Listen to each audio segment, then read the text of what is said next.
Praise the Lord. கர்த்தருடைய பரிசுத்த நாமத்துக்கு மகிமை உண்டாவதாக. இன்றைய நாள் பொழுதிலே உங்கள் அனைவரும் சந்திப்பதிலே நான் மிகவும் மகிழ்ச்சி கொள்கிறேன்.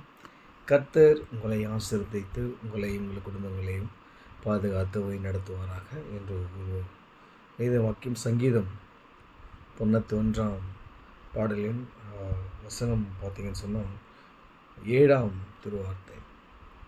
உன் பக்கத்தில் 1000 பேரும் உன் வலதுபுறத்தில் 10,000 பேரும் விழுந்தாலும் அது உன்னை அணுகாது. இன்றைக்கி ஆண்டவர் நமக்கு கொடுக்குற ஒரு வாக்குத்தத்தம், நம் பக்கத்தில் 1000 பேரும் வலதுபுறத்தில் 10,000 பேர் விழுந்தாலும் எந்த ஒரு பொல்லாப்பும் உனக்கு நேரிடாது. ஏன்னு சொன்னால், நாம் அனைவரும் அவருடைய சேட்டையின் நிழலில் நாம் தங்கியிருக்கிறோம். அவர் சேட்டையின்குள்ளாக நாம் மறைந்து லீபனோனின் கன்றுகளைப் போல நம்மை ஆண்டவர் பெருக செய்து கொண்டிருக்கிறார். விசுவாசிங்க. ஏன் இதை நான் சொல்கிறேன் அப்படின்னு சொன்னால், நம்ம உலக பிரகாரமான அநேக காரியங்களை குறித்து நாம் கவலைப்படுவதுண்டு, வேதனைப்படுவதுண்டு. ஆனால் ஆண்டவர் சொல்கிறாரு, நீங்கள் கவலைப்படாதீங்க, துக்கப்படாதீங்க, வேதனைப்படாதீங்க. ஏன்னு சொன்னால், நீங்கள் என்னோடய சேட்டையின் நிழலில் இருக்கிறீங்க இல்லையா? நான் உங்களுக்கு மறைவிடமாக இருக்கிறேன்.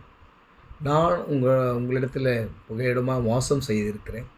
அதனால் நீங்கள் உங்களுடைய பக்கத்தில் எவ்வளோ ஆயிரமான கஷ்டங்கள் வேதனைகள் வந்தாலும், 10,000 பாரங்கள் நம்மை சூழ்ந்து நின்றாலும், நாம்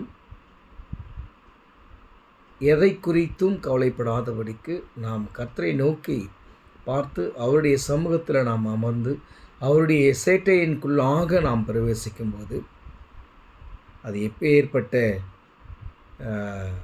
காரியமாயிருந்தாலும் கர்த்தர் நம்மை அந்த வேதனையிலிருந்தோ அந்த பாரத்திலிருந்தோ நம்மை கடந்து வர கிருபை செய்வார். நம்மால் முடியாத அளவுக்கு பாரம் நம்மை ஆழ்த்தினாலும் அந்த நிகழ்த்தடிகளை கர்த்தர் உடைத்தெடித்து விடுதலையாக்கி நம்மை அவருடைய மகளாக அவர் கொண்டு வருவார். அதனால் நம்முடைய பக்கத்தில் எத்தனாயிரம் பேர் விழுந்தாலும் சரி, வலதுபுறத்தில் 10,000 பேர் விழுந்தாலும் சரி, எந்த ஒரு கெட்டதும் நம்மளை அண்டாது.